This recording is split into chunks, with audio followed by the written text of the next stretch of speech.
how to start flipping houses as a beginner step by step. What's up, everybody? It's Jamel Gibbs, your family-oriented entrepreneur. Welcome to another video. So in this video, what I want to do is show you how to start fixing and flipping houses, even if you're brand new to real estate, in order to make huge profits as a real estate investor, and do this in a 6-step process. I've been using the same 6 steps since 2001, and I'm going to share with you what works for me so that you can implement, you can rip off, you can duplicate it, and start making money in your own business as well. The reason I'm putting this video together is simple.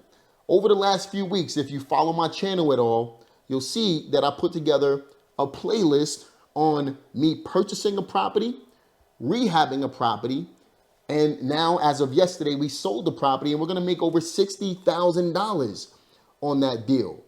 And you guys have requested a step-by-step video on how we actually did it, even though I documented everything for you. Now, if you wanna see the documented playlist, be sure to check the cards up at the top. Step number 1 in the process is to find the deals. Now, what we do when it comes to finding deals is we go through wholesalers, we go through realtors, we go through ourselves and find these deals off market.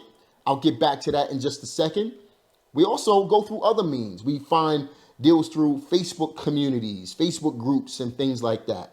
We find deals through online auction sites. In fact, the deal that I covered in that playlist up at the top, we went through auction.com in order to be able to purchase that property. Now, we're seasoned investors. I'm not recommending you do that right away. There's some better ways for you to get your feet wet. The only issue that I have when it comes to finding deals through wholesalers, for example, is the heightened competition. And it's the same with realtors as well. When a realtor lists a property on a multiple listing service, if it's a really good deal, it's gonna sell quick and you're gonna have a lot of competition. So this is how bidding wars are started. If a wholesaler has a really good deal, they're looking to max out their profit. And I don't blame them for wanting to do that. But you have to make sure that you stay within your numbers, which I'll cover in just a moment, in order to make sure that you have a good deal and you're not overpaying for a property. So I do recommend, as a brand new real estate investor, as a beginner, to find deals through wholesalers and realtors. This way you won't have a marketing budget and the deals can be handed to you. The wholesaler and realtor does all the dirty work for you. But once you become a little more experienced, I recommend you add in direct mail and different marketing mechanisms in order to be able to drive deals as well. Find your deals off market. The reason you want to find your deals off market, you get to control the entire deal. Yes, you're going to invest time and money into finding the deals, but you eliminate the middleman and you won't have to pay a wholesaler or a realtor in order to be able to get these deals for you. But you'll be able to get deeper discounts and minimize your competition when you're looking for real estate deals. But like I said, we also go through online auction sites. And there's a lot of other ways that we find deals. But when it comes to online auction sites, you really want to know your numbers up front so that when you do place your bids, you're not overbidding on properties. Let me share with you what we were able to purchase that property for up at the top so that when I get into the numbers a little bit more, you'll know exactly what I'm talking about. Let's go to auction.com. So I'm gonna go over to the right-hand side of the page and I'm gonna go down to where it says post auction. The property that we covered in that playlist was on Loudermilk Street. I called it the auction property. It says that we bought this property for $88,000, but that's because the bank, the auction company, marketed the property as a 3-bedroom, 1-bath. So when we ran our comparable sales, we priced it as a 3-1. After doing a little more research, I found out that the property is only a true 2-bedroom, 1-bath. And it has a huge bonus room, which the bank was counting at as a bedroom, but it's not technically a bedroom. My actual price when I bought this property was $75,000.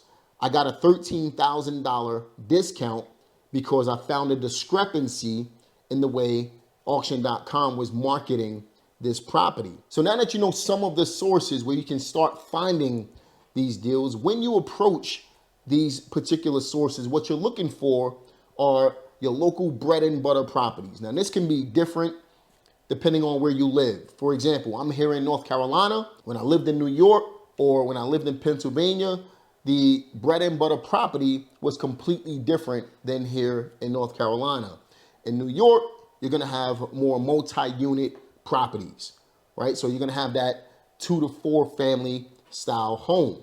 In Pennsylvania, you're gonna have row homes. Here in North Carolina, you're gonna have single family residences. Just for a rule of thumb, bread and butter are gonna be ideal properties for a first-time home buyer.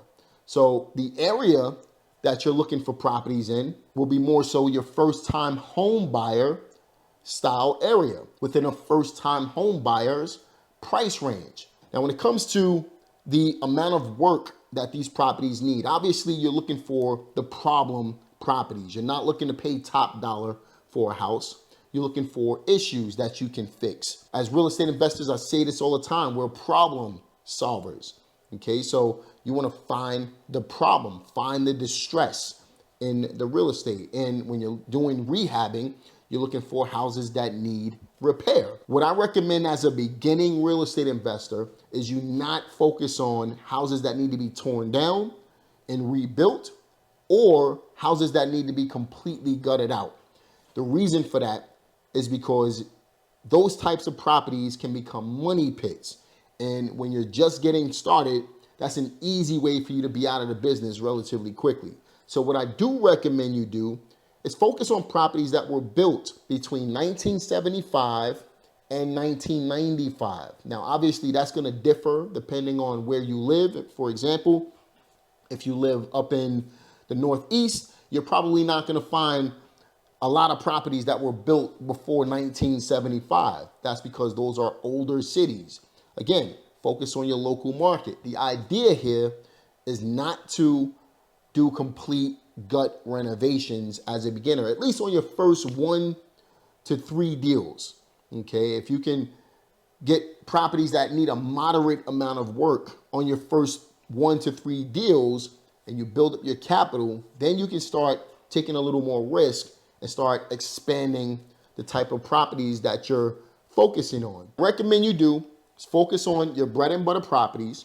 Focus on properties that need repair, that are not complete gut jobs. Moderate amount of work is perfectly fine. That's exactly what you're looking for. If you focus on first-time home buyer neighborhoods within a first-time home buyer price range, you'll find really good deals. And as you gain more experience, you can expand your ideal type of property. All right, so when it comes to step number 2, there's really 2 things that you want to keep in mind. You're going to have to view the property to get a repair estimate, and you're going to have to make an offer on the property. So what I recommend you do in order to view the property, especially being a beginning real estate investor, you probably don't have the relationships that you need yet. What I recommend you do is find your contractors by going to Lowe's or Home Depot, or you can talk to other investors in your local market.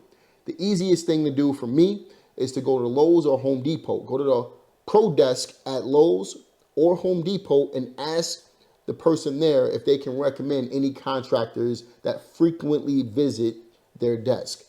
Another thing you can do is sit in the parking lot and scout out the contractors that are pulling up to the pro section of Lowe's and Home Depot and take down the phone numbers that are on their vans. Once you find a bunch of contractors, call all of them up and find out which one will provide you with a free estimate on the property that you're interested in, and let them know that you're looking to get this estimate so that you can make an offer and purchase the property and ultimately give them the job. Now, once you find the contractor that's willing to give you the free estimate, go ahead, set up the appointment in order to bring the contractor to the house. Now, again, I have a full video sharing with you exactly what to look out for in these properties, all of the major things and some of the small things that you want to look out for as well. So when you walk through the house with the contractor, you know a little bit about what you're talking about. Be sure to check that video out up at the top. But mainly what you want to do is you want to look at the roof.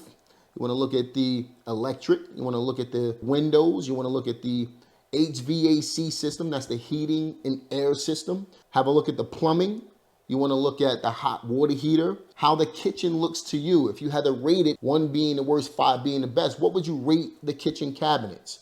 What would you rate the bathroom using the same numbers? Obviously, you're going to paint the property. How can you add more appeal to it? These are different things that you're looking out for as you're walking through the property, and you're going to get a contractor's estimate to see what it's going to cost to beautify this property using the contractor. Now, once the contractor gives you your repair estimate, what you're going to want to do is make an offer on the property. Now, remember, speed is your friend. So the contractor has to move relatively quickly in order to get you this estimate so that you can make an offer on this property. If not, what's going to happen is somebody else is going to bid on the property. They're going to accept somebody else's offer, and you're going to lose out on a deal. So when you're talking to the contractor, make sure that they can get the repair estimate to you as quickly as possible. Now, once you get the repair estimate from the contractor, the next step is to go ahead and make an offer on the property. Now, there's 2 things that you need in order to make an offer on the property. Number 1, you need comparable sales. The best way to get comparable sales is to go through a realtor that you can add to your team who can then sell the property for you on the other end.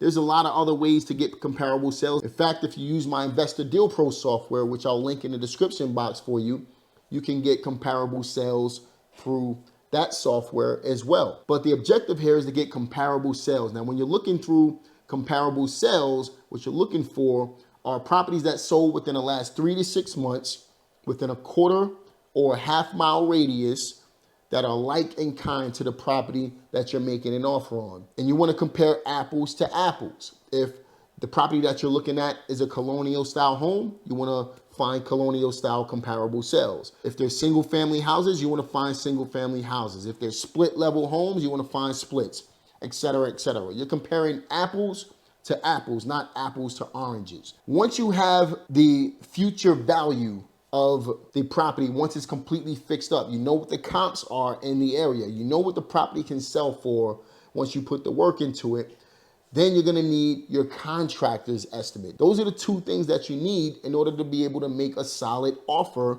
on the house. And here's the formula that you're going to use in order to be able to make your offer. We use after repaired value, or comps, right? So you have the comps / ARV multiplied by 0.70.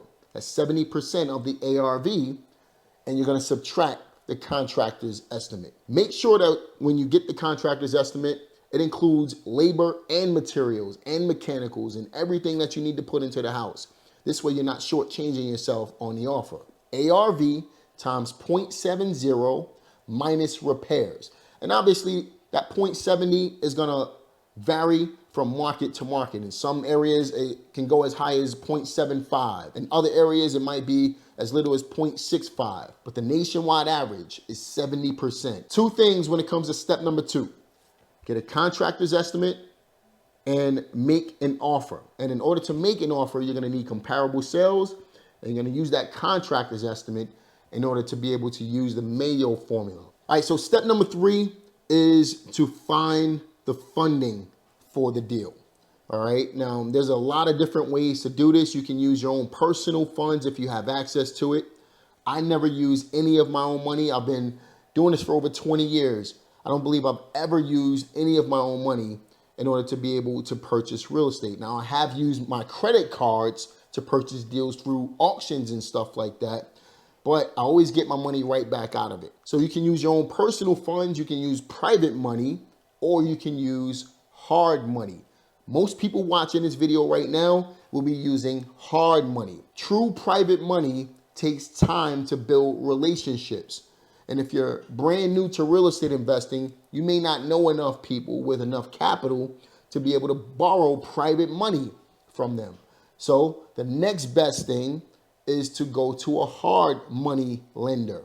Now, when it comes to hard money lenders, they're very easy to find. If I go to Google and I type in hard money lenders in NC, which is North Carolina, you'll see that a number of different lenders will pop up. So for example, if I go to, let's say, lima1.com, which is actually a really good lender, and I go over to where it says loan programs and I click on fix and flip / bridge, they provide you with all of the details that you need in order to be able to qualify for their loans. Now on their fix and flip loans, they will lend you up to 92.5%. So what that means is if you purchase a property for $100,000, they're gonna give you $92,500. The rest of it will be in the form of a down payment. They only do loans between $75,000 and $3 million. They'll give you terms as long as 13 to 24 months, which is fantastic. A lot of hard money lenders will only give you 6 months, right? Non-recourse available, interest only loan payments, which I'll talk about in just a minute. And it's obviously residential, but the point is they're doing 75% of the loan to value. So what that means is they're gonna give you $75,000 toward your deal. But you can see all of the criteria that they're requesting in order to be able to fund your deal. Now, what I want you to keep in mind, and you've just seen some criteria from one lender, I want you to keep in mind that hard money lenders will only lend you a certain amount of money toward the value of the property. And that's where the ARV times 0.70 minus repairs comes into play. So as you can see, the lender that we just looked at, they will lend up to 75%. Some lenders will lend 65%, but nationwide, it's right around 70%. But you have to adjust that percentage based on the lender that you're working with. Most hard money lenders will want to know what the value of the property is after it's fixed up, and that's why you got to know your comps. But there's another thing, another step that they're going to take in order to be able to get this information. I'll explain that in the next step of the process. They're also going to want to know how much work the property needs. Once they know how much work the property needs, they're going to base their loan amount off of those two numbers. Let's say that you're looking at a property, it's worth $200,000, and a hard money lender will only give you 70% of the value of that property. What that means is they'll lend you up to $140,000 on the deal. And out of that $140,000, you're gonna have to purchase the property and you're gonna have to rehab the property. Now, if the hard money lender requires you to have some money up front, obviously that money is gonna be lower. So let's say that they wanted you to have $10,000 out of pocket. They'll lend you $130,000. You'll come to the table with the other $10,000. Now, in addition to the 70 cents on a dollar or whatever percentage the hard money lender is willing to lend you, most hard money lenders will charge you 2 to 3 points up front. And for those of you who don't know, points are a percentage of the loan. So what's going to happen is, let's say that you borrow $200,000 and the hard money lender charges you 3 points in order to be able to borrow the money. What that means is they're charging you $6,000 just to borrow the money. So this is their fee for funding the deal. In addition to that, they're going to charge you interest-only payments. Most hard money lenders are going to be somewhere between 8 and 12%. Some will be higher, some will be lower.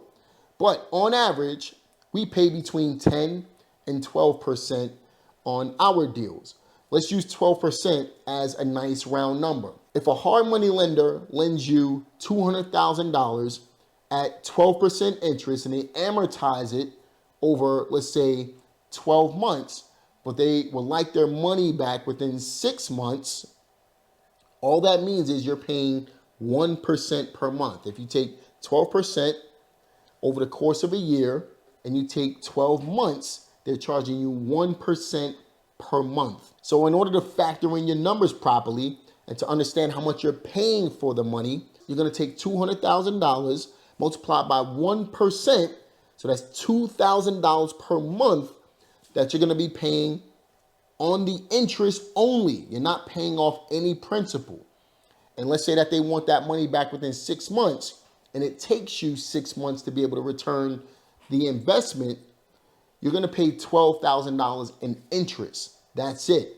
And then when you return the investment, it's going to be the entire $200,000. So again, understand that when it comes to hard money, you're paying interest only on these loans, and they're going to charge you points just to borrow the money up front. And sometimes they'll also require you to have a down payment in addition to these particular numbers. So when it comes to borrowing hard money, they're going to want to see that you have access to this money in the bank. So again, let's just say that they want you to have 3 points up front.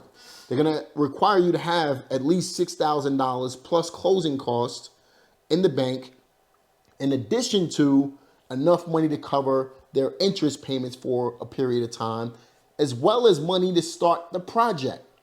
So a lot of hard money lenders will want you to have $20,000 to $30,000 in the bank.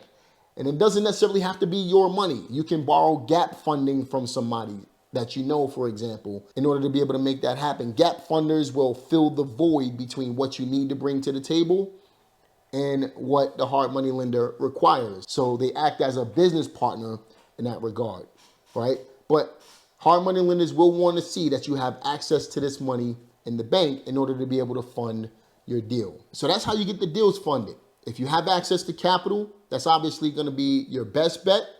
I prefer to keep my capital. If you have private money, that's going to be your best play. In fact, the deal that I purchased through auction.com, I use private money in order to be able to get that done.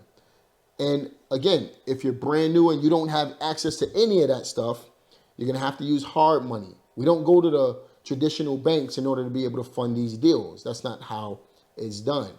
But you got to have access to a little bit of capital, and hard money is probably going to be the easiest money that you can get in order to be able to start fixing and flipping houses. All right, so step number 4 is to go ahead and close the deal. Now, there's a couple of different things that a hard money lender will require in order to be able to fund and close the deal for you. Number 1 is you're going to have to get that future value / subject to appraisal done. Remember, I talked about this earlier in the video. You're going to have a future value. You got comps, but now you have to get an official appraisal done on the property.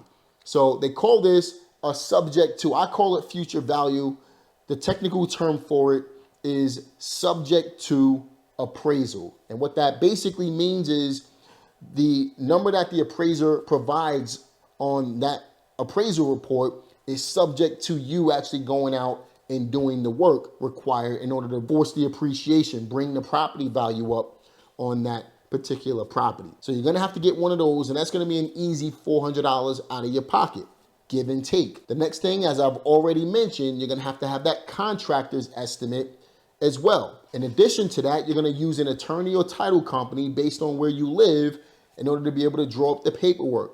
Make sure that the attorney or title company draws up the promissory note to be able to pay the lender in order to be able to protect their investment in the property as well. If you don't pay them, they'll simply foreclose, and that promissory note from you will ensure that they're going to get their money back in one way, shape, or form. So the closing attorney is going to draw all of these things up. They're going to draw up the closing documents, the promissory note. They're going to make sure everything is funded properly. It's going to be taken care of in a professional way. Whether you use an attorney or title company is really based on where you live. So you're going to go ahead and close the deal. Get the future value appraisal done. Get the contractor's estimate in. Get all the documents in that's required. Get the deal closed. This is the easy part. Now, a couple of other things that you want to take care of during the closing process, in addition to getting the appraisal and the contractor's estimate, you want to make sure you have builder's risk insurance before you actually close the deal. You don't want to take on a project, get the deal funded, and you're not insured. The day you buy the property, the house can burn down. And guess who you owe the money to? Back to the lender. It's going to come out of your pocket instead of the insurance company. So get builder's risk insurance. Also, make sure you get any permits needed in order to get the rehab done. You want to make sure you get the contractor's agreement signed. You want to make sure you have the scope of work signed. The scope of work is going to spell out all the terms, everything that the contractor needs to do, and fine detail should be on that scope of work from A to Z, from demo day on to the last day to cleaning the property. Everything that you want done on that property should be on the list. If you miss anything, the contractor can simply say that it wasn't on the list. I don't have to do it. So make sure you have everything that you want done by the contractor on that list and the price that you agreed upon on there as well. Also have your penalties if they go past a certain day, and bonuses if you choose to, if they finish early. These are all things that you can add into your contractor's agreement, right? So you have your contractor's agreement, and part of that is the scope of work. You also want to get your insurance liability waivers signed. So if one of the contractor's workers get hurt on the job, it's the contractor's responsibility. And you also want to get what's called a final and unconditional lien waiver signed. And all that means is the contractor cannot put a mechanic's lien on your property stating that you didn't pay them for the job. So this is why it's important to keep all of these records. So get all of this paperwork done before you actually close the deal. And then after the closing, you want to make sure you get all of your utilities cut on as quickly as possible, as well as order a dumpster for the property as well. So that's all part of the closing process before and after. And now it's time to get into the rehab. So step number 5 is to go ahead and get your rehab done. I take a 5-step approach when it comes to rehabbing houses. We do demo and roof first. After we do demo and roof, we get all of the utilities taken care of. So for example, if we needed to take care of the HVAC, new plumbing, new electric, new hot water heater, any of that stuff, all that's done in phase 2. Phase 3, we get into repairing walls, and we get into painting interior and exterior as well. And we start getting into beautifying the property a little bit. The 4th thing we take care of is the installation part of the rehab. So whether it be cabinets or bathroom installation, flooring, windows, gutters, anything that needs to be installed, we take care of that during the 4th step. And then finally, during the 5th step, we take care of the finishing touches as well as cleaning the property. Now, one thing I will say is, just like with our new construction properties, our rehabs are very cookie cutter when it comes to the finishes that we put into it. So we stick to a lot of the same paint colors, a lot of the same flooring and appliances and kitchen cabinets and light fixtures, and all of that stuff is all the same. The reason we do that is because we're taking a systematic approach to rehabbing houses, and we know exactly what we're spending money on and how much it's gonna cost before we actually start the project. So think about doing that same exact thing in your business.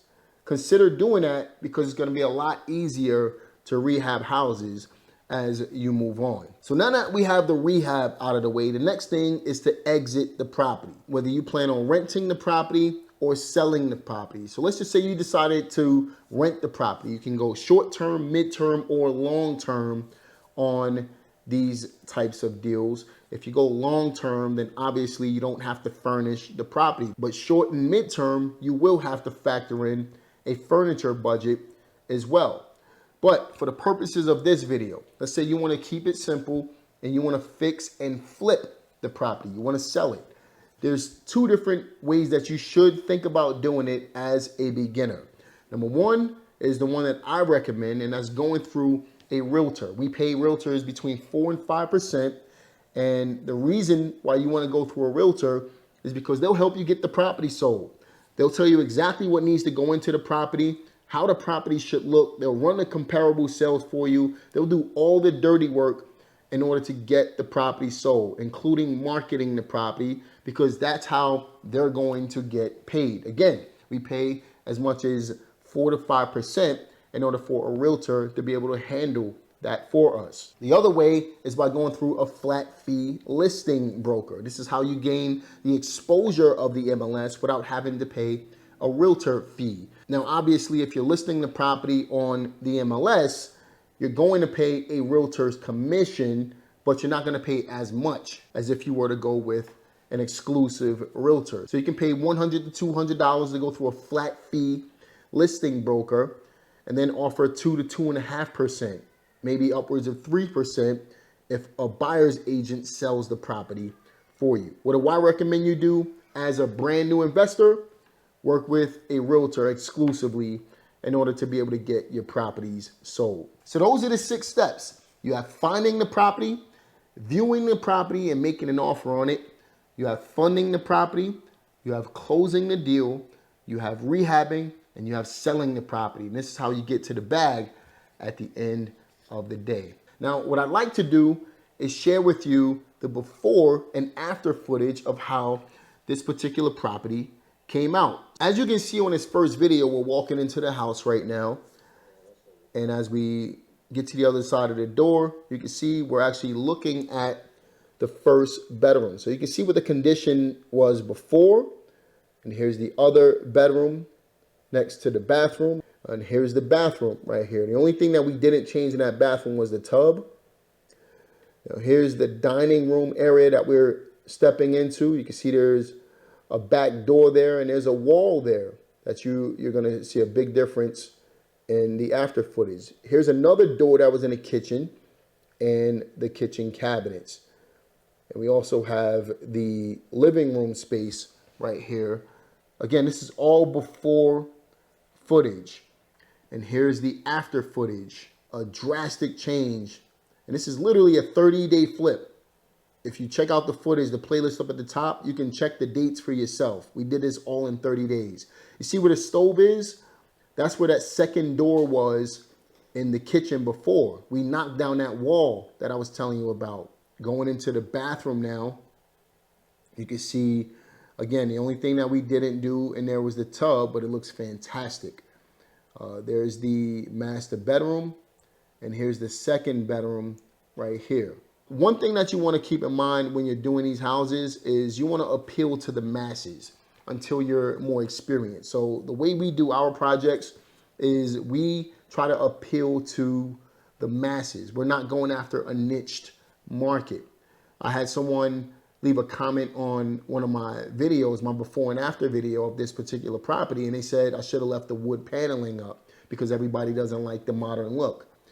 I agree with that. Everybody won't like the modern look, but that's really minimizing my buyer pool by focusing on a niched market. So we go after the mass market in order to be able to turn our profits over as quickly as possible. So you want to start thinking that way as well. And again, as you build up your money and you build up your experience, you can start doing things the way you want to do it. But I recommend you at least start appealing to the masses in order to gain capital as quickly as possible. I recommend you watch the playlist linked up at the top so that you can get even more insight on how this actually works, because I'm sure there's some things that I probably missed in this video that I've covered in those videos in full detail. Be sure to like this video, subscribe to the channel, click the notification bell. I hope you gain value from this video. Leave a comment. Let me know your thoughts. What you think about the property before and after. And also, when is your next flip or your first flip going to be taking place? Leave a comment in the comment section. Let's start a conversation, and I'll see you guys on the next one. Take care.